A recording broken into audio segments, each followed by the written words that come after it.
Hello dear students, welcome to the Pharmastar, welcome to the bright future. तो आज हम एक नई सीरीज शुरू करने जा रहे हैं जिसमें कि आपको ह्यूमन एनाटॉमी और फिजियोलॉजी के वन बाय वन सारे लेक्चर्स टॉपिक वाइज मिलेंगे। तो आज का हमारा टॉपिक है इंट्रोडक्शन टू ह्यूमन बॉडी, जो कि है यूनिट नंबर 1 से और सेमिस्टर फर्स्ट से। ठीक है, तो इंट्रोडक्शन टू ह्यूमन बॉडी, तो इसमें हम क्या क्या देखने वाले हैं। इसमें हम देखने वाले हैं definition and scope of anatomy and physiology, levels of structural organization and body system. ठीक है, इसमें हम देखेंगे अलग अलग लेवल्स, जो कि मैं आपको बहुत ही डिटेल में एक्सप्लेन करके बताऊंगी। ठीक है, उसके बाद नेक्स्ट हम देखेंगे बेसिक लाइफ प्रोसेसेस। हमारे लाइफ की 6 बेसिक लाइफ प्रोसेसेस है जो हम डिटेल में देखेंगे इस वीडियो में। ठीक है, देन होम्योस्टेसिस, ये एक बेसिक लाइफ प्रोसेसेस का ही पार्ट है। ठीक है, होम्योस्टेसिस, जिसमें हमारी बॉडी टेम्परेचर और ऐसी बहुत सी चीज़ें जो है वो नॉर्मल रखने का काम करती है होम्योस्टेसिस में। देन हम देखेंगे उसमें बेसिक एनाटॉमिकल टर्मिनोलॉजी।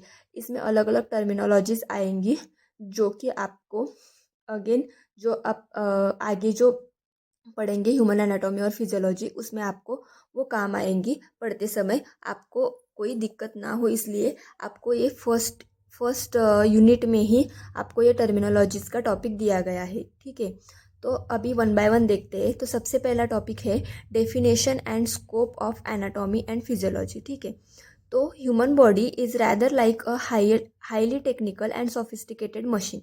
ठीक है, हमारी जो ह्यूमन बॉडी होती है वो एक मशीन की तरह रहती है। ठीक है, जैसे कि मशीन में अलग अलग पार्ट्स होते हैं और वो कंबाइनली काम करके एक फंक्शन कंप्लीट करते हैं, वैसे ही हमारी बॉडी में मशीन की तरह अलग अलग पार्ट्स, अलग अलग ऑर्गन्स, अलग अलग ऑर्गन सिस्टम्स होती है जो कि कंबाइनली वर्क करके जो है वो हमारे बॉडी का फंक्शंस कंप्लीट करती है। ठीक है, तो नेक्स्ट है it operates as a single entity but it is made up of a number of system that's work independently. जैसे कि मैंने आपको बताया कि हमारे बॉडी में अलग अलग number of systems, organ systems work करती है, जैसे कि digestive system, respiratory system, cardiovascular system. ऐसी बहुत सारी सिस्टम जो है वो कंबाइनली वर्क करती है एक सिंगल एंटाइटी में और इंडिपेंडेंटली वर्क करती है और हमारी बॉडी को ऑपरेट करती है। ठीक है, तो अब यहाँ तक आपको समझ में आ गया। ठीक है, अभी नेक्स्ट है एनाटॉमी की डेफिनेशन। अभी हम एनाटॉमी और फिजियोलॉजी समझेंगे। सबसे पहले समझते हैं इसकी डेफिनेशन। ठीक है, तो anatomy is the study of the structure of the body and physical relationship between body systems. ठीक है, तो एनाटॉमी एक ऐसी ब्रांच है बायोलॉजी की जिसमें हम स्ट्रक्चर ऑफ द बॉडी समझते हैं।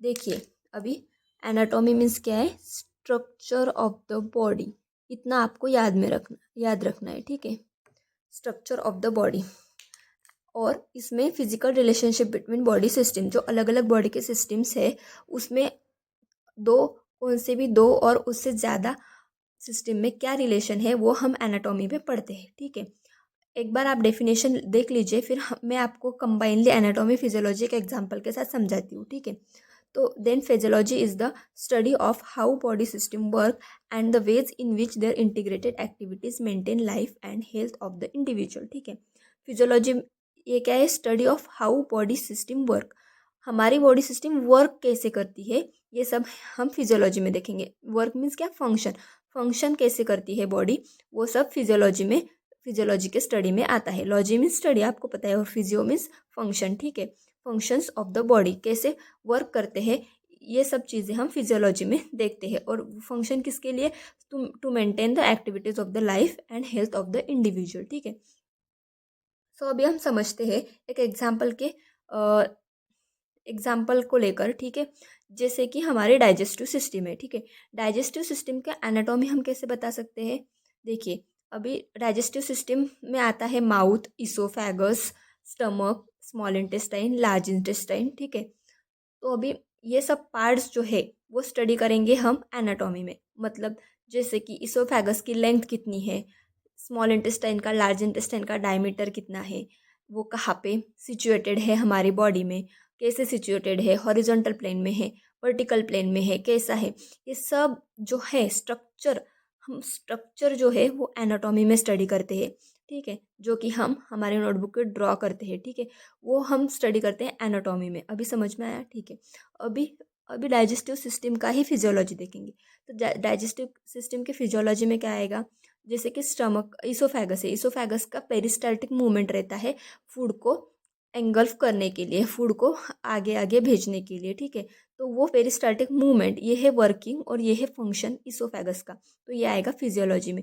स्टमक में रहता है एसिड, जो कि रिस्पॉन्सिबल है for the digestion of the food.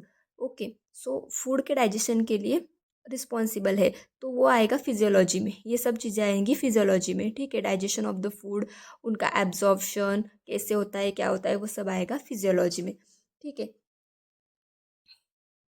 So dear students, अभी हमने समझ लिया है हमारे ह्यूमन बॉडी के बारे में डिटेल में, और एनाटॉमी और फिजियोलॉजी के डेफिनेशंस भी अच्छे से हमने समझ लिए। अभी हमारा नेक्स्ट पॉइंट है scope of anatomy and physiology, ठीक है। तो अभी मैं आपको ये स्कोप ऑफ एनाटॉमी और फिजियोलॉजी जो है वो एक फ्लो चार्ट के हेल्प से समझाऊंगी, ठीक है। तो फर्स्ट है एम्ब्रियोलॉजी, ठीक है। स्कोप मतलब क्या, कि हम एनाटॉमी कौन से टॉपिक में स्टडी करते हैं और हमें एनाटॉमी का कहाँ कहाँ पे यूज़ होता है, ठीक है। तो एम्ब्रियोलॉजी में होता है, एम्ब्रियोलॉजी में क्या कर कौन सा स्टडी करते हैं, embryology is the study of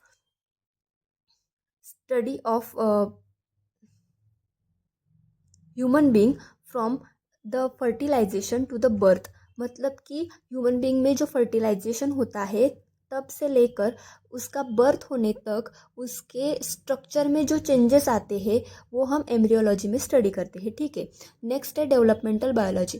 developmental biology मतलब कि हमारे बॉडी में, ह्यूमन बींग के बॉडी में जो चेंजेस होते हैं डेवलपमेंट के दौरान, ठीक है। अब बर्थ हो गई है बेबी की, उसके बाद उसमें सेल्स का डेवलपमेंट होगा, डिफ्रेंशिएशन होगा, सेल का डिवीजन होगा।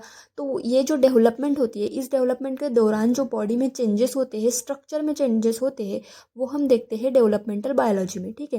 देन नेक्स्ट है cell biology. Cell biology mean structure of the cell, cell के कंपोनेंट्स, ये सब आता है सेल बायोलॉजी में, ठीक है। देन नेक्स्ट है histology. Histology is the study of microscopic study of the tissues, ठीक है। जो टिश्यूज़ है, टिश्यू के अलग अलग स्ट्रक्चर से, अलग अलग टाइप से, वो हम डिटेल में हिस्टोलॉजी में स्टडी करते हैं। ये भी एक स्कोप ऑफ एनाटॉमी का पार्ट है, ठीक है। नेक्स्ट है ग्रॉस एनाटॉमी। ग्रॉस एनाटॉमी मतलब हमारे बॉडी के जो पार्ट्स हम नेक आई से देख सकते हैं, जो एनाटॉमी जिसमें हम हमारे नेक आई से सभी कुछ देख सकते हैं और स्टडी कर सकते हैं, उसके लिए हमें माइक्रोस्कोप की ज़रूरत ना हो, तो उसको हम बोलते हैं ग्रॉस एनाटॉमी, ठीक है। नेक्स्ट है सिस्टेमिक एनाटॉमी। सिस्टेमिक एनाटॉमी मतलब is the study of all the systemic और organ systems of the body. इसमें सभी ऑर्गन सिस्टम आती है, जैसे कि respiratory system, digestive system, cardiovascular system, ये सब सिस्टम्स का एनाटॉमी स्टडी करना। जैसे कि मैंने आपको एनाटॉमी और फिजियोलॉजी के डेफिनेशंस जो डाइजेस्टिव सिस्टम का एग्जाम्पल लेके समझाया, वैसे ही सभी ऑर्गन सिस्टम इसमें आती है। सिस्टेमिक एनाटॉमी हम उसे कह सकते हैं, ठीक है। देन नेक्स्ट है रीजनल एनाटॉमी। रीजनल एनाटॉमी मतलब यहाँ पे हम स्पेसिफिक रीजन का स्टडी करते हैं, उसके स्पेसिफिक रीजन के एनाटॉमी का स्टडी करते हैं, स्ट्रक्चर का स्टडी करते हैं। जैसे कि फॉर एग्जांपल एब्डोमेन का स्टडी। एब्डोमेन एक रीजन हो गया, स्पेसिफिक रीजन हो गया। अगर हम एब्डोमेन में आने वाले सभी ऑर्गन्स का स्टडी कर रहे हैं तो उसको हम कहेंगे रीजनल एनाटॉमी, ठीक है। नेक्स्ट है सरफेस एनाटॉमी। सरफेस एनाटॉमी मतलब हमारे बॉडी के जो सरफेस पे जो भी लैंडमार्क्स है उनका हमारे बॉडी के अंदर के फंक्शन से क्या रिलेशन है, वो हम स्टडी करते हैं सरफेस एनाटॉमी में। नेक्स्ट है पैथोलॉजिकल एनाटॉमी। पैथोलॉजिकल एनाटॉमी मतलब कि हमारा बॉडी जब डिसीज स्टेट में जाती है, कौन सा भी डिसऑर्डर होता है बॉडी को, कौन सा भी डिसीज होता है, तो उसमें बॉडी के ऑर्गन्स में क्या चेंजेस होते हैं और चेंजेस होने के बाद उनके स्ट्रक्चर में क्या चेंजेस होते हैं, उनको स्ट्रक्चर का डिसीज होने के बाद हमारे बॉडी के ऑर्गन्स को एनाटॉमी स्टडी करना, उनका स्ट्रक्चर स्टडी करना, ये आता है सब पैथोलॉजिकल एनाटॉमी में, ठीक है। अभी आपको ये समझ में आ गया होगा स्कोप ऑफ एनाटॉमी। और हाँ, ये एक बाकी रह गया, इमेजिंग और रेडियोग्राफिक एनाटॉमी। तो इमेजिंग और रेडियोग्राफिक एनाटॉमी में क्या आता है, जो हम एक्सरे निकालते हैं, सिटी स्कैन करते हैं, उसमें जो हमारे बॉडी का स्ट्रक्चर दिखता है उसको हम कहते हैं इमेजिंग और रेडियोग्राफिक एनाटॉमी। और उसमें से डॉक्टर जो स्टडी करते हैं उसको हम कह सकते हैं इमेजिंग और रेडियोग्राफिक एनाटॉमी। अभी आपको ये सभी कंसेप्ट क्लियर हो गए होंगे, ठीक है। अगर आपको इसमें से कौन सा भी अगर कोई भी डाउट हो तो आप कमेंट करके लिख सकते हैं, मैं आपको उसका स्पेशली कमेंट को आंसर करूँगी, ठीक है। नेक्स्ट है scope of physiology. Scope of physiology में आता है एंडोक्राइनोलॉजी, ठीक है। एंडोक्राइनोलॉजी, फिजियोलॉजी सिंपल है, फिजियोलॉजी मतलब क्या कि फंक्शन, तो हमें फिजियोलॉजी का स्कोप भी क्या होगा, अलग अलग हमारे ऑर्गन्स जो है, हमारे ऑर्गन सिस्टम है, उनका फंक्शन का स्टडी करना, इट मीन्स फंक्शन का स्टडी करना, it means the scope of the physiology, ठीक है। तो एंडोक्राइनोलॉजी में हम सभी एंडोक्राइन ग्लैंड्स जो है उसका स्टडी, उसका फंक्शंस, उन कौन से हार्मोन सीक्रेट करते हैं, वो हार्मोन्स किस किस चीज़ पे काम करते हैं, कौन सी चीज़ घटाते हैं, कौन सी चीज़ बढ़ाते हैं, ये सब एंडोक्राइनोलॉजी में पढ़ेंगे, ठीक है। देन कार्डियोवास्कुलर फिजियोलॉजी मीन्स हमारे हार्ट से रिलेटेड, ठीक है। इसमें सब ब्लड वेसल्स, हार्ट के बारे में सब सिस्टम वस कार्डियोवास्कुलर सिस्टम में आता है, ठीक है। इम्यूनोलॉजी मतलब हमारे इम्यून सिस्टम के बारे में, बीटा सेल्स, टी सेल्स, हमारे जो इम्यून सिस्टम है कैसे वर्क करती है, वो सब आएगा इम्यूनोलॉजी में। पैथोफिजियोलॉजी मतलब डिसीज स्टेट में बॉडी कैसे फंक्शन करती है। अगर हमारे बॉडी में डिसीज़ या फिर कोई बैक्टीरिया एंटर कर गया हो, उसकी वजह से हमें डिसीज़ हुआ है, मलेरिया, टाइफाइड या कौन से भी टाइप का अगर डिसीज़ है, तो हमारे बॉडी के बहुत से सारे फंक्शंस जो है डिस्टर्ब हो जाते हैं और अलग तरीके से फंक्शन करते हैं, ठीक है। तो हम सब स्टडी करते हैं पैथोफिजियोलॉजी में। देन है रिस्पायरेटरी फिजियोलॉजी। रिस्पायरेटरी फिजियोलॉजी में क्या आएगा, रिस्पायरेटरी सिस्टम जो है उनके फंक्शंस, ठीक है। रीनल फिजियोलॉजी मतलब किडनी के फंक्शन, ठीक है। एक्सक्रीशन के फंक्शंस, ठीक है। जो हमारे न्यूरॉन है, ट्यूब्स है, वो कैसे वर्क करती है, वो आएगा रीनल फिजियोलॉजी में। देन है न्यूरोफिजियोलॉजी। न्यूरोफिजियोलॉजी मीन्स हमारे ब्रेन से रिलेटेड जो फंक्शंस है वो आएंगे न्यूरोफिजियोलॉजी में। एक्सरसाइज फिजियोलॉजी मीन्स एक्सरसाइज करने से जो बॉडी के फंक्शन अल्टर होते हैं वो आते हैं एक्सरसाइज फिजियोलॉजी में। अभी आपको अच्छे से समझ में आ गया होगा स्कोप ऑफ एनाटॉमी और स्कोप ऑफ फिजियोलॉजी। अभी हमारा नेक्स्ट पॉइंट क्या है, हमने जैसे कि देखा, अभी क्या देखा हमने, scope of anatomy and physiology. तो हमारा नेक्स्ट पॉइंट है level of structural organization and body system. इसमें हम अलग अलग लेवल्स देखेंगे बॉडी के, ठीक है। अभी देखिए लेवल्स ऑफ स्ट्रक्चरल ऑर्गेनाइजेशन। अब मैं आपको एक सिंपल एग्जांपल के हेल्प से ये समझाती हूँ, ठीक है। हमारे जो बुक होते हैं उसमें देखिए लेटर होते हैं, लेटर ABCD जो होते हैं, उससे एक वर्ड बनता है। दो या तीन या उससे ज़्यादा लेटर्स अलग अगर मिक्स हो जाए या फिर मिल जाए तो उसका वर्ड बनता है। दो से चार, दो और उससे ज़्यादा वर्ड्स अगर एक साथ मिलते हैं तो उससे बनता है सेंटेंस। 2 और मोर सेंटेंस मिलके बनते हैं पैराग्राफ। 2 और मोर पैराग्राफ्स मिलके बनता है चैप्टर। 2 और मोर चैप्टर्स मिलके बनता है बुक। ऐसे ही हमारे बॉडी में अलग अलग स्ट्रक्चरल ऑर्गेनाइजेशन 6 लेवल में आते हैं। एक एक लेवल है। तो फर्स्ट लेवल है केमिकल लेवल, नेक्स्ट है सेल्यूलर लेवल, थर्ड है tissue level, fourth organ level, fifth system level and six organiser level, ठीक है। अभी ये सब भी हम क्या करेंगे, एक डायग्राम के हेल्प से समझेंगे जिससे कि आपको अच्छे से समझ में आएगा, ठीक है। तो फर्स्ट जो है केमिकल लेवल में आते हैं एटम्स। हमारे बॉडी में हमारी बॉडी जो कैसे बनती है वो देखिए, ठीक है। एटम्स, जो छोटे छोटे एटम्स है वो मिलके क्या बनते हैं, मॉलिक्यूल्स। जैसे कि लेटर से वर्ड बनते हैं वैसे उस टाइप में, ठीक है। वो एग्जाम्पल्स और एग्जाम्पल आप कंपेयर करिए तो आपको अच्छे से समझ में आएगा, ठीक है। तो अभी मॉलिक्यूल्स बनते हैं, मॉलिक्यूल्स सब बहुत सारे मॉलिक्यूल्स बन के सेल बनती है। हमारे बॉडी में जो है वो सेल बनती है, ठीक है। सेल के बाद मोर देन वन सेल मिलके टिश्यू बनते हैं, ठीक है। टिश्यू से बनते हैं ऑर्गन, इसको हम ऑर्गन लेवल कहेंगे, ठीक है। बहुत सारे ऑर्गन मिलके अभी सिस्टम लेवल बनेगा, ठीक है। अभी इसमें क्या है, यहाँ पे ऑर्गन एक ही ऑर्गन है, लेकिन सिस्टम में ऑर्गन कितने हैं, एक स्टमक है, स्मॉल इंटेस्टाइन है, लार्ज इंटेस्टाइन है, ऐसे 2-3 ऑर्गन्स मिलके क्या बना है, सिस्टम, ऑर्गन सिस्टम बना है, इसलिए सिस्टम लेवल। और अभी बहुत सारे ऑर्गन सिस्टम मिलके क्या बनेगा, ह्यूमन बींग बनेगा। मतलब सिर्फ डाइजेस्टिव सिस्टम से ह्यूमन बींग बन सकते हैं क्या, नहीं। इसमें डाइजेस्टिव सिस्टम आएंगी, रिस्पायरेटरी सिस्टम आएंगी, कार्डियोवास्कुलर सिस्टम आएंगी, बहुत सारी 11 सिस्टम्स है हमारी बॉडी में, वो हम आगे इसी वीडियो में देखने वाले हैं। तो अभी सारे सिस्टम बन के क्या बनेगा, ह्यूमन बींग बनेगा। तो ये है हमारी लेवल ऑफ स्ट्रक्चरल ऑर्गेनाइजेशन, आपको अच्छे से समझ में आ गया होगा। ठीक है, अभी हमारा नेक्स्ट पॉइंट क्या है, देखिए लेवल ऑफ स्ट्रक्चरल ऑर्गेनाइजेशन अभी हमने समझ लिया है। अभी हमारा नेक्स्ट पॉइंट है बॉडी सिस्टम्स। ठीक है, तो बॉडी सिस्टम्स में कौन सी सिस्टम्स आती है हम देखेंगे। मैंने आपको अभी अभी बताया कि हमारे बॉडी में कितनी सिस्टम्स है, 11 सिस्टम्स है। वो थोड़ा अच्छे से डिटेल में समझेंगे। ठीक है, तो फर्स्ट सिस्टम है इंटीग्यूमेटरी सिस्टम्स। ठीक है, muscular system, skeletal system, skeletal system में सभी बोन्स आएंगे, जॉइंट्स आएंगे, ये सब आएंगे। ठीक है, नर्वस सिस्टम में central nervous system, peripheral nervous system आएगी। ठीक है, एंडोक्राइन सिस्टम में हम स्टडी करते हैं बहुत सारी ग्लैंड्स का, अलग अलग ग्लैंड्स जो है एंडोक्राइन ग्लैंड्स है। ग्लैंड्स के दो टाइप्स होते हैं, एक्सोक्राइन ग्लैंड और एंडोक्राइन ग्लैंड। तो एंडोक्राइन सिस्टम में हम एंडोक्राइन ग्लैंड्स का स्टडी करेंगे। नेक्स्ट है कार्डियोवास्कुलर सिस्टम। कार्डियोवास्कुलर सिस्टम में हार्ट और जो ब्लड वेसल्स है उनका स्टडी करते हैं। नेक्स्ट है लिम्फेटिक एंड इम्यून सिस्टम। इसमें लिम्फ नोड जो है लिम्फेटिक सिस्टम है, और इम्यून सिस्टम जो कि हमारे इम्यूनिटी जो होती है उसके लिए रिस्पॉन्सिबल रहती है। इसमें हम स्टडी करेंगे रिस्पायरेटरी सिस्टम में लंग्स आएगा, नोज़, ये सब पार्ट्स आएंगे। ठीक है, वो हम डिटेल में पूरे ह्यूमन एनाटॉमी और फिजियोलॉजी में आपको एक एक सिस्टम जो है वो स्टडी करनी है। इसलिए आपको यहाँ पे सिर्फ इंट्रोडक्टरी पार्ट दिया है, आपको यहाँ पे सिर्फ दिया है कि कितनी सिस्टम्स होती है और कौन सी सिस्टम्स होती है, उतना ही आपको यहाँ पे याद रखना है। ठीक है, अभी के लिए। नेक्स्ट है डाइजेस्टिव सिस्टम, यूरिनरी सिस्टम और रिप्रोडक्टिव सिस्टम। तो ये है हमारे बॉडी की 11 सिस्टम्स जो जिससे कि हमारी बॉडी कंप्लीटली ऑपरेट करती है, और हमारे सारे बॉडी के फंक्शंस जो है वो ऑपरेट होते हैं इन सिस्टम से।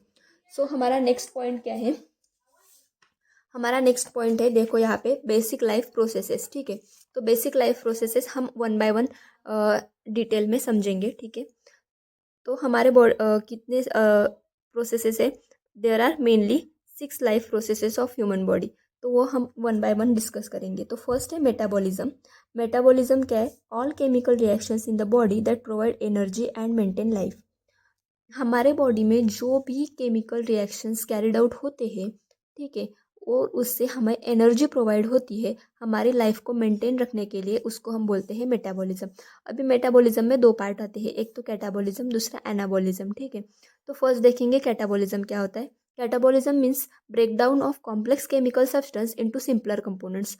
जो कॉम्प्लेक्स सब्सटेंस है उसको सिंपलर सब्सटेंस में कन्वर्ट करने का काम जो होता है उसको हम बोलते हैं कैटाबॉलिज्म। ठीक है, तो इसको हम एग्जांपल्स की हेल्प से समझेंगे। Digestion of protein into amino acid, जो प्रोटीन है उसका ब्रेक डाउन करना अमाइनो एसिड में अलग अलग, इसको हम कह सकते हैं कैटाबॉलिज्म। ठीक है, नेक्स्ट है anabolism, building up of complex chemical substance from smaller components. Anabolism अभी इसका उल्टा, जो कैटाबॉलिज्म में क्या रहता है कि जो कॉम्प्लेक्स केमिकल है उसका सिंपलर बनाना है, एनाबॉलिज्म में सिंपलर का कॉम्प्लेक्स बनाना है। ठीक है, building up of complex chemical substance, simpler smaller component से क्या बनाना है, कॉम्प्लेक्स केमिकल सब्सटेंस। तो इसका एग्जांपल है use of amino acid to build new protein of the body. ठीक है, तो जो छोटे छोटे अमाइनो एसिड है, अलग अलग अमाइनो एसिड है, उससे मिलकर एक नया प्रोटीन बनाना, इसको हम बोलते हैं एनाबॉलिज्म। ठीक है, अभी नेक्स्ट बेसिक लाइफ प्रोसेसेस है responsiveness. Responsiveness means what, ability of the body to respond to internal and external stimuli. अगर इसको सिंपल एग्जांपल से समझते हैं, अगर आपको कोई आवाज़ लगाए, आपको कोई बुलाए, तो आप जल्दी से पलट के देखते हो और उसको बोलते हैं क्या, मतलब जिसने आवाज़ दिया वो हुआ स्टिमुलाई।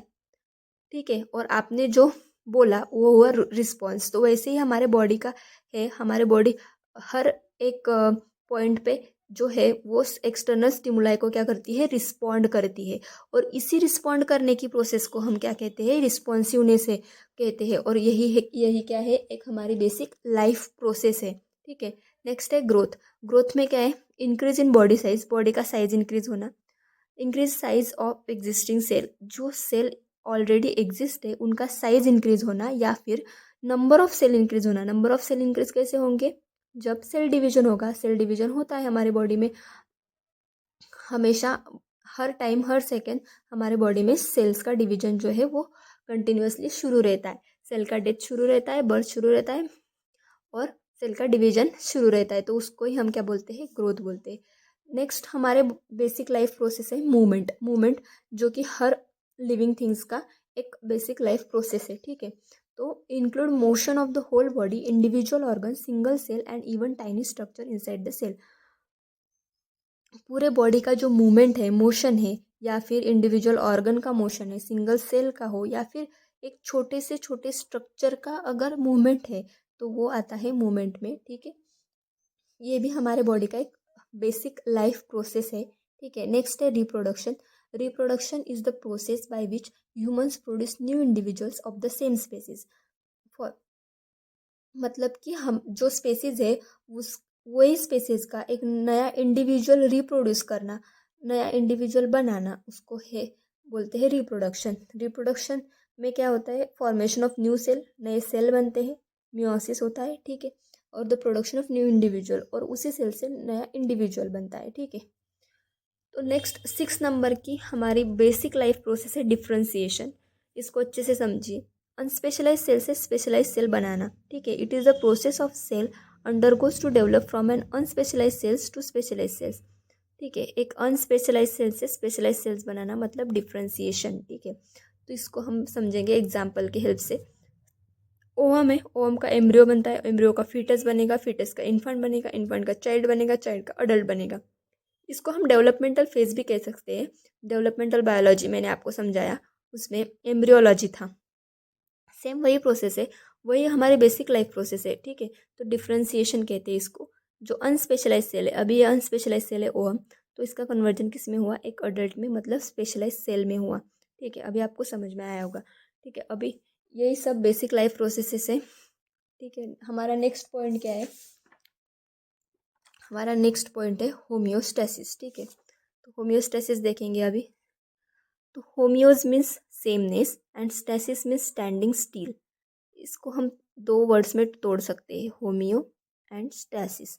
तो होम्यो मीन्स सेमनेस, मतलब कि जो सेम चीज़ें हैं, ठीक है, उसको होम्यो बोलते हैं। होमो means same and homeo means Homi sameness and stasis means standing still. जो सेमनेस है वो अभी वैसे की वैसी रह रही है, स्टैंडिंग स्टिल, जैसी की जैसी है, ठीक है।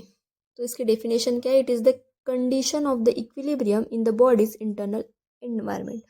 बॉडी के इंटरनल एनवायरनमेंट की कंडीशन इक्विलिब्रियम में रखना। इक्विलिब्रियम मतलब एक रेंज में रखना, पर्टिकुलर रेंज में रखना, जैसे कि ब्लड शुगर लेवल है तो 70 to 100 mg पर 100 ml ऑफ ब्लड। अगर ब्लड शुगर लेवल है तो ये हम कह सकते हैं होम्योस्टेसिस है, एक इक्विलिब्रियम में है। इक्विलिब्रियम 70 से नीचे नहीं है, 110 से ऊपर नहीं है, तो वो हम कह सकते हैं होम्योस्टेसिस है के स्टेज में है, ठीक है। इसमें कोई भी डिस्टर्बेंस नहीं है। अभी यहाँ पे डेफिनेशन में हमने कहा कि it is the condition of the equilibrium in the bodies internal environment. Body के इंटरनल एनवायरनमेंट में जो इक्विलिब्रियम कंडीशन होती है उसको हम होम्योस्टेसिस कहते हैं। तो इंटरनल एनवायरनमेंट, एक्सटर्नल एनवायरनमेंट, ये हम अच्छे से समझते हैं नेक्स्ट पॉइंट में, ठीक है। तो देखिए, फर्स्ट है एक्सटर्नल एनवायरनमेंट क्या होता है। The external environment surrounds the body and is the source of oxygen and nutrients required by all body cells, ठीक है। एक्सटर्नल एनवायरनमेंट क्या है, जो हमारे बॉडी के सराउंडिंग है, बॉडी के बाहर है, सराउंडिंग है, वहाँ से हमें ऑक्सीजन मिलता है, न्यूट्रिएंट्स मिलते हैं बॉडी के सेल्स को, उसको हम कहेंगे एक्सटर्नल एनवायरनमेंट। नेक्स्ट है internal environment. Internal environment is the water based medium in which body cells exist. Cells are bathed in fluid called interstitial fluid or tissue fluid. Internal environment is the water based medium है। Internal environment मतलब हमारे body के अंदर का environment, ये water based है। Body में बहुत ज़्यादा से ज़्यादा वाटर है, 70% वाटर रहता है। तो जो बॉडी का वाटर है, वाटर बेस्ड मीडियम कहते हैं इसलिए इसको। उसमें जो सेल्स है वो बात जैसे कि डूबे हुए सेल्स ऐसे इस तरह तरीके से अरेंज रहते हैं, तो उसको हम इंटरस्टेशियल फ्लूइड कहते हैं, टिश्यू फ्लूइड भी कहते हैं, ठीक है। सोशल एनवायरनमेंट क्या है next. Social environment is the sum of total social condition, relationship, culture, family and community influence that shape and individuals behaviour and development. Social मतलब हमारे समाज में जो लोग हैं, जो कंडीशन है, रिलेशनशिप है, कल्चर है, फैमिली है, ये सब चीज़ें से जो एक जो इंडिविजुअल पे इफ़ेक्ट पड़ता है, बिहेवियर पे इफ़ेक्ट पड़ता है उसके। देखिए, अगर कोई इंडिविजुअल ऐसी कम्युनिटी में रह रहा है, वहाँ पे बहुत सारा क्राउड है, अच्छे लोग नहीं है, तो वो भी वैसा ही बन जाता है। वो इंडिविजुअल के बिहेवियर को अफेक्ट करता है, इसलिए social environment is also a very important point, ठीक है। तो अभी ये सारे एनवायरनमेंट जो है वो होम्योस्टेसिस को कैसे डिस्टर्ब करते हैं, देखिए यहाँ पे। देखिए, सोशल एनवायरनमेंट अगर डिस्टर्ब हो गया, सोशल एनवायरनमेंट की वजह से क्या होता है, होम्योस्टेसिस डिस्टर्ब हो गया, तो उसको क्या करते हैं हम, साइकोलॉजिकल स्ट्रेस कहते हैं, ठीक है। अगर होम्योस्टेसिस इंटरनल एनवायरनमेंट की वजह से डिस्टर्ब हुआ है तो लो ब्लड ग्लूकोज लेवल इसका एग्जाम्पल है, ठीक है। नेक्स्ट, एक्सटर्नल एनवायरनमेंट की वजह से होम्योस्टेसिस कब डिस्टर्ब होगा, जब उसका एग्जाम्पल है intense heat, lack of oxygen.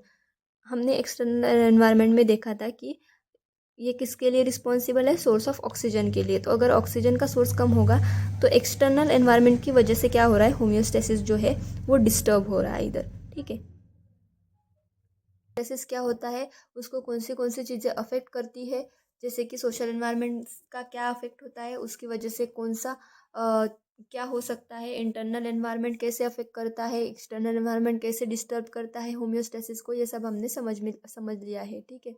अभी देखेंगे हम फीडबैक सिस्टम। तो फीडबैक सिस्टम का इसमें क्या रोल है कि होम्योस्टेसिस जो है वो अगर डिस्टर्ब हो गया है तो हम उसको कैसे वापस, हमारी बॉडी कैसे खुद से ही उसको मेंटेन करने के लिए क्या करती है, तो उसके लिए फीडबैक सिस्टम होते हैं। होम्योस्टेसिस मतलब हमारी बॉडी हमेशा जो है वो रेंज में सभी चीज़ें रहती है, ग्लूकोज लेवल एक रेंज में रहता है, हमारा हार्ट प्रेशर जो है वो एक रेंज में रहता है, सभी चीज़ें जो है वो सेम रहती है हमेशा के लिए। तो वो कैसे रहती है, कैसे, उसके पीछे क्या मैकेनिज्म है, तो उसके पीछे ये मैकेनिज्म है फीडबैक मैकेनिज्म। अगर कौन सी चीज़ कम हो जाती है तो वो फीडबैक मैकेनिज्म जो है वो उसको बढ़ा देता है या फिर नॉर्मल कर देता है, और नॉर्मल रेंज तक वापस से जो है वो रीइवेल्युएट कर देता है। तो इसकी डेफिनेशन समझेंगे। A feedback system is a cycle of events in which the status of a body condition is monitored, evaluated, remonitored and reevaluated, ठीक है। तो फीडबैक सिस्टम एक साइकिल है जो कि जिसमें कि एक इवेंट होते हैं, जो आपको अभी नीचे जो मैंने एग्जाम्पल समझाऊंगी उसमें से आपको अच्छे से समझ में आ ही जाएगा, ठीक है। तो status of the body condition in which monitor, status of the body condition is monitor, हमारे बॉडी को जो कंडीशन है वो हम मॉनिटर करते हैं, उसको इवेल्युएट करते हैं, रीमॉनिटर्ड करते हैं और उसको री इवेल्युएट करते हैं। ये जो साइकिल है, इस साइकिल को हम कहते हैं फीडबैक सिस्टम, ठीक है। तो इसके दो पार्ट्स है, निगेटिव फीडबैक सिस्टम रहता है और पॉजिटिव फीडबैक सिस्टम रहता है। हम इसको डिटेल में समझेंगे। Negative feedback is a mechanism that helps maintain homeostasis by reducing the output और activity when a certain parameter deviated from its set point, ठीक है। तो निगेटिव फीडबैक सिस्टम का क्या मैकेनिज्म है, ये मेंटेन करता है होम्योस्टेसिस को, जो आउटपुट है वो रिड्यूस करके। मतलब अगर देखिए एग्जांपल से समझते हैं, हमारे बॉडी का टेम्परेचर इंक्रीज हो गया है, अबो 37 डिग्री सेल्सियस हो गया है, तो उसका सिग्नल जाएगा नर्व सेल को स्किन में, नर्व सेल से, स्किन के नर्व सेल से जाएगा वो ब्रेन में, ब्रेन क्या करेगा, उसका टेम्परेचर रेगुलेटरी सेंटर में वो सिग्नल जाएगा, तो वहाँ से स्वेट ग्लैंड्स को एक्टिवेट करेगा। मतलब कि अभी स्टिमुलाई मिल गया है, इसको रिस्पॉन्स देना है, तो अभी ब्रेन क्या रिस्पॉन्स देगा, स्वेट ग्लैंड्स को एक्टिवेट करेगा थ्रू आउट द बॉडी, और स्वेट से क्या होगा, बॉडी का टेम्परेचर घट जाएगा, ठीक है। और ये साइकिल ऐसा चलता रहेगा। अगर फिर से बॉडी का टेम्परेचर अभी घट गया है, अगर फिर से बढ़ता है, ठीक है, तो वही साइकिल कंटिन्यू होगा। तो ऐसा निगेटिव फीडबैक जो है सिस्टम है वर्क करता है। नेक्स्ट है positive feedback system. Positive feedback system, in positive feedback mechanism, the stimulus progressively increase the response so that as long as the stimulus is continued, the response is progressively amplified, ठीक है।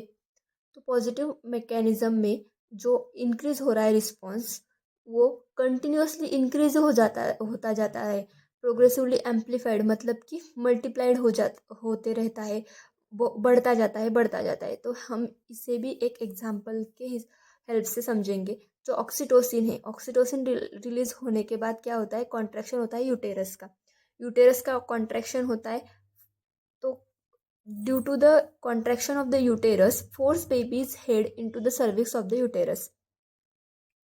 जो delivery के time है baby का head जो है वो cervix के यूटेरस के सर्विक्स के यहाँ पे आता है, ठीक है। तो इस कॉन्ट्रैक्शन का ये इफेक्ट होता है। तो यहाँ पे क्या होता है, इसकी वजह से force baby's head into the cervix of the uterus, इसकी वजह से स्ट्रेच रिसेप्टर जो है वो स्टिमुलेट होते हैं।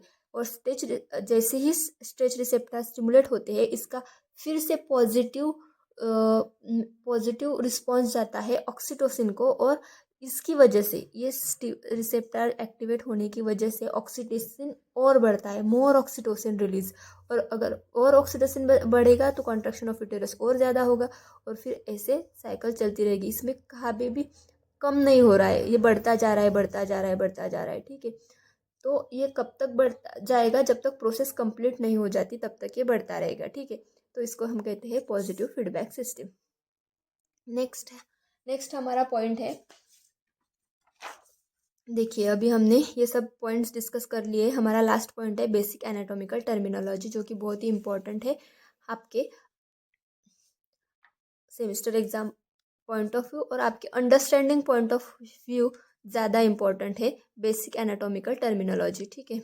तो आपको जो आगे ह्यूमन एनाटॉमी और फिजियोलॉजी में आप पढ़ेंगे, अलग अलग ऑर्गन सिस्टम्स पढ़ेंगे, उसमें अगर आपको कहीं पे दिया हुआ है कि ये एंटेरियर पार्ट है, इसका पोस्टेरियर पार्ट है, तो वो आपको वहाँ पे नहीं समझ में आएगा। इसलिए आपको फर्स्ट यूनिट में ये टॉपिक दिया गया है, और इसमें हम डिटेल में समझेंगे कि एनाटॉमिकल टर्मिनोलॉजी कौन सी है। तो फर्स्ट समझेंगे एनाटॉमिकल पोजीशन क्या रहती है। Anatomical position is the position of the body in which the body is erect facing the observer. The upper extremities are at the sides, the palms of hands are facing forward and the feet are on the floor. Means आप एक simple समझ सकते हैं anatomical position को, कि anatomical position मतलब आपके सामने एक इंडिविजुअल खड़ा है, ठीक है। आपके सामने एक इंडिविजुअल खड़ा है और वो आपको कैसा दिख रहा है, ठीक है, वो उसको हम कह सकते हैं एनाटॉमिकल पोजीशन सिंपल लैंग्वेज में। अगर आपके सामने एक इंडिविजुअल खड़ा है तो वो कैसा दिखेगा आपको, इरेक्ट मतलब सीधा खड़ा दिखेगा। फेसिंग द ऑब्जर्वर, ऑब्जर्वर कौन है, आप खुद हो, तो इसलिए फेसिंग द ऑब्जर्वर आपकी तरफ मुंह करके खड़ा हुआ है। उसके upper extremities are at the sides, मतलब क्या, उसके palms of the hands are facing forward, उसके पाम्स आगे है और फीट जो है वो फ्लोर पर है, ठीक है। तो नेक्स्ट, तो अभी ऐसे अलग अलग जो टर्मिनोलॉजीज है वो हम समझेंगे। एनाटॉमिकल पोजीशन आपको समझ में आ गई होगी। अभी इसको दिमाग में रख के आपको ये सब समझना है, ठीक है। तो एंटेरियर मतलब toward the front of the body, जो हमारे बॉडी का फ्रंट होता है उसको हम क्या कहते हैं, एंटेरियर। बॉडी का फ्रंट जो है उसको बोलते हैं anterior. Posterior means what, the toward the back of the body, body का बैक जो है उसको कहेंगे posterior. Toward the upper part of the body इसको कहेंगे सुपेरियर, ठीक है। अगर हमें पॉइंट आउट करना है एक ऑर्गन, ठीक है, जो कि है आई, तो आई कहाँ पे है, हम कह सकते हैं superior part of the body, it is the superior organ, ठीक है। हेड कहाँ पे है, ब्रेन कहाँ पे, it is the superior organ, क्योंकि ये upper part of the body है, ऐसे समझेंगे, ठीक है। Inferior means towards the lower part of the body. Next है medial means toward the mid line of the body, ठीक है। देन नेक्स्ट है lateral away from the mid line of the body, ठीक है। मिड लाइन के बाहर का भाग मीन्स लैटरल कह सकते हैं। देन है proximal, nearer to the point of the origin और अटैचमेंट, जहाँ पे भी एक अटैचमेंट का पॉइंट है या फिर ओरिजिन है, वहाँ के वो जो स्पेस है वहाँ से नियरर अगर वो पॉइंट है तो उसको हम बोलेंगे प्रॉक्सिमल। ये आपको रीनल फंक्शन में या फिर स्ट्रक्चर ऑफ रीनल ट्यूब्यूल में आपको ये वर्ड सुनने को मिलेगा, प्रॉक्सिमल। और तो वहाँ पे आपको समझ में आएगा। नियरर मीन्स उसके पास, नियरर द बोमेंस कैप्सूल रहता है रीनल ट्यूब्यूल में, उसको हम प्रॉक्सिमल ट्यूब्यूल कहते हैं। तो वो बोमेंस कैप्सूल के पास है, इसके लिए उसको प्रॉक्सिमल ट्यूब्यूल कहते हैं। और दूसरा पार्ट होता है डिस्टल, मतलब वो जो बोमेंस कैप्सूल के दूर है, बोमेंस कैप्सूल ये क्या हुआ, एक ओरिजिन हुआ, ठीक है। तो ओरिजिन के पास में है तो प्रॉक्सिमल, दूर है तो डिस्टल, ठीक है। नेक्स्ट है superficial. Superficial means near the body surface, ठीक है, near the body surface. Next है deep. Deep means away from the body surface, surface के अवे मतलब बहुत अंदर, उसको कहते हैं deep. Then central, toward the centre of the body और ऑर्गन, उसको हम कहेंगे सेंट्रल। जो हमारा ब्रेन है, ब्रेन रहता है सेंटर ऑफ द बॉडी में, ठीक है, तो इसके लिए हम उसको सेंट्रल नर्वस सिस्टम कहेंगे। पेरिफेरल मतलब हमारे बॉडी में जो सारे नर्व जो है वो फैले हुए रहते हैं, उसको हम पेरिफेरल कहते हैं। तो मतलब away from the centre, brain से दूर मतलब अवे फ्रॉम द सेंटर। ऐसा ही नहीं कि ब्रेन कौन सा भी ऑर्गन के लेकर आप एग्जाम्पल में ले सकते हैं, तो मैं आपको ब्रेन का एग्जाम्पल लेके समझा रही हूँ, ठीक है। Peripheral means away from the centre of the body और ऑर्गन। नेक्स्ट है ipsilateral, on the same side of the body, ठीक है। Ipsilateral means on the same side of the body and contralateral means on the opposite side of the body, ठीक है। अभी आपको ये सारी पॉइंट समझ में आ गए होंगे। इसमें हमने क्या क्या देखा है, definition, scope of anatomy and physiology, levels of structural organization and body system, basic life processes, homeostasis, basic anatomy. अगर आपको ये टॉपिक अच्छे से समझ आया है तो आप हमारे चैनल को लाइक करें, शेयर करें अपने दोस्तों के साथ और सब्सक्राइब करें। और अगर मोर इन्फॉर्मेशन चाहिए ऐसे ही क्लास डायरेक्टली ज्वाइन करने के लिए या फिर बैच ज्वाइन करने के लिए, तो आप इस नंबर पे कांटेक्ट कर सकते हैं, ठीक है। Thank you.